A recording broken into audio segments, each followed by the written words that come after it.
We have our science critic, and this fellow did a little bit of criticism of the scientific method, and he raised an issue related to quantum mechanics. This is what he's got to say about quantum mechanics. I want you to listen carefully because he's going to tell you what he thinks about quantum mechanics, the fact that no one understands it, it's irrational totally, and so he's going to kind of reinforce that right now. Okay, this is what he had to say. Give me a second here, and I'll turn it on. Here it goes. Listen carefully. The questions and issues to be addressed in this rebuttal include: if quantum mechanics is admittedly just observation and description, and beyond understanding, does it even belong in science? And is quantum mechanics just weird and tricky to understand? Or are the physical interpretations of quantum mechanics irrational and, therefore, impossible to understand? Now, something that I don't think a lot of people realize is that quantum mechanics is not so much a theory to try and explain underlying mechanisms of the universe, it's a description of what we observe. Pretty much all of quantum mechanics is, oh, we observed this thing that happens at a small scale, this is what we found. And that is why quantum mechanics is all about observation and describing what you have observed. So that article that was cited is about how quantum mechanics is weird and we don't know why. And that's because quantum mechanics is a very tricky thing to understand. A lot of the observations that we get don't really make sense to us. But the thing is, you cannot just throw out a whole lot of observations simply because they're inconvenient to you. If you did that, well, then you'd be irrational.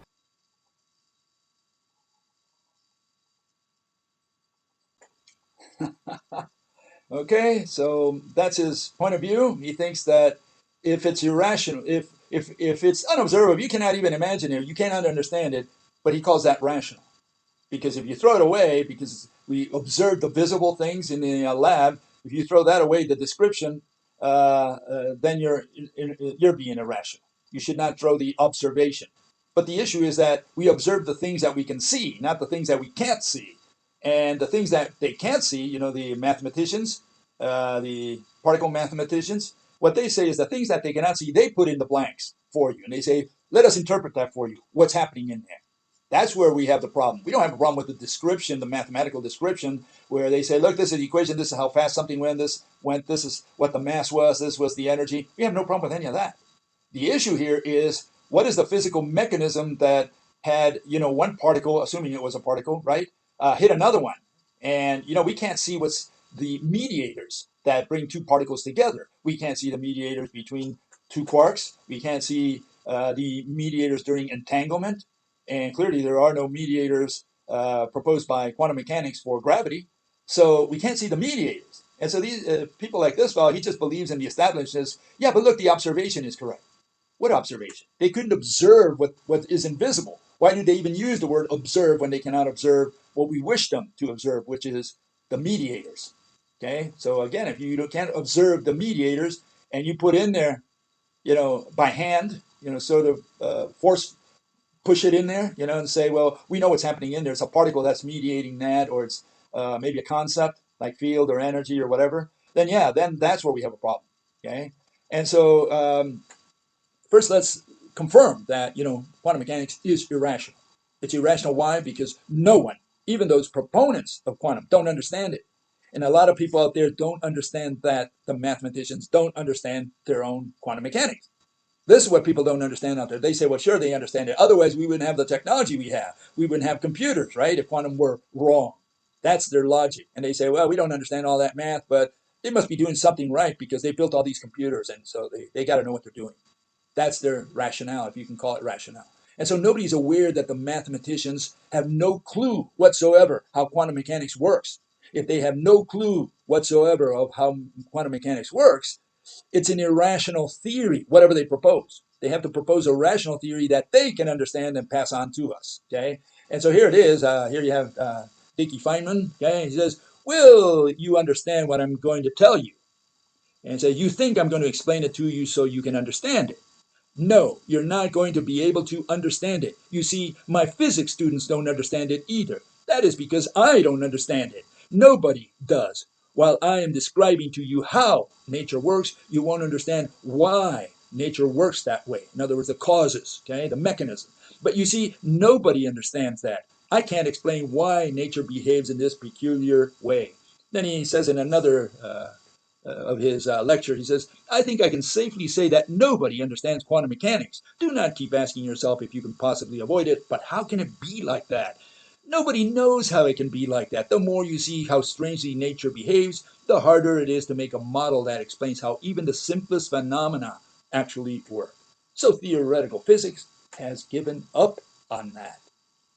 Okay, so Dickie Feynman, he had no idea whatsoever what he was doing. Okay, all they do is equations, they do math, but they have no idea how to translate those equations into physics. It's the physical interpretation, which they call philosophy when they are put against the wall. That's what they can't explain. It's the physical interpretations. That's where they die. Okay, so here we have what irrational criteria is again, one more time, so that we have it. Treating concepts as objects, reification and concretization, using inconsistent definitions or undefined words, theories inconsistent with or doesn't follow from the assumptions. Okay, describing and claiming to have explained. Mathematics does that all the time. They describe because that's all math can do, and they claim to have explained, and the explanation is bunk. It's the most idiotic thing that you can imagine. But they say, well, we gave you an explanation, and we say, but that's an irrational thing. Yeah, we don't understand it either. That's what they tell you. The mechanism can't even be imagined. Okay, so that's where what quantum mechanics is all about. And this fellow confirmed it. So he says they don't understand it. But if they don't understand it, it means what kind of explanation and what kind of theory is that? Theory is an explanation. So physical mechanism. That's what it is. What a theory is in physics. If they tell you, well, we don't understand it, what have we learned? Okay, that's the issue. Why can't they explain? Well, here's a good reason. Okay, here's the quantum atom. Okay, and again, nobody can explain the quantum atom. No one can tell you why the atom that you're seeing in front of you is like it is. In other words, it has this little bead called the electron, that blue little thing that's going around. And what happens, it falls to a lower energy level and then rises to a higher energy level.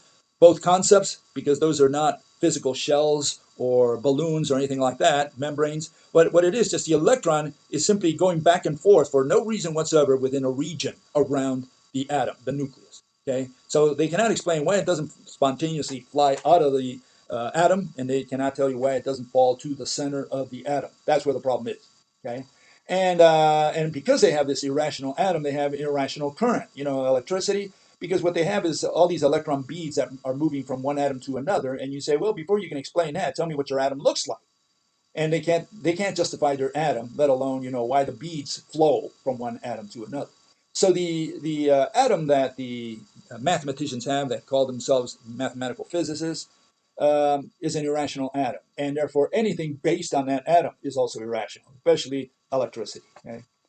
Okay, so here we have what's really wrong with quantum mechanics aside from that. That's one issue, but here it is. This is just a quick rundown off the top of my head. Action at a distance, entanglement, totally irrational, because anytime that they have action at a distance, that just means black magic.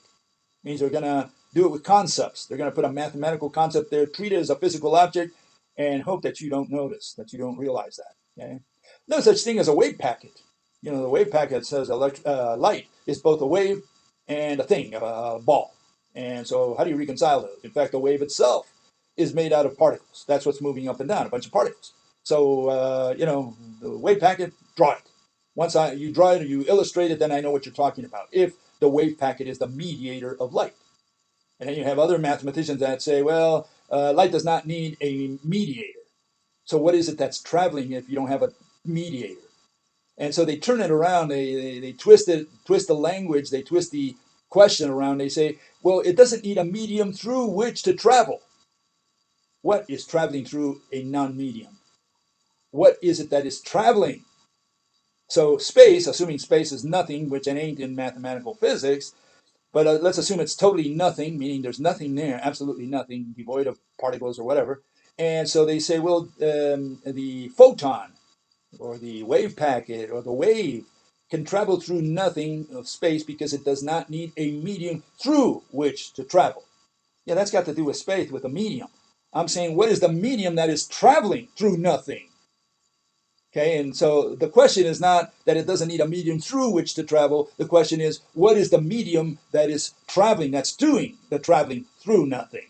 Okay, so they twist all that around because they're mental cases and they don't even understand what they're saying. That's the issue.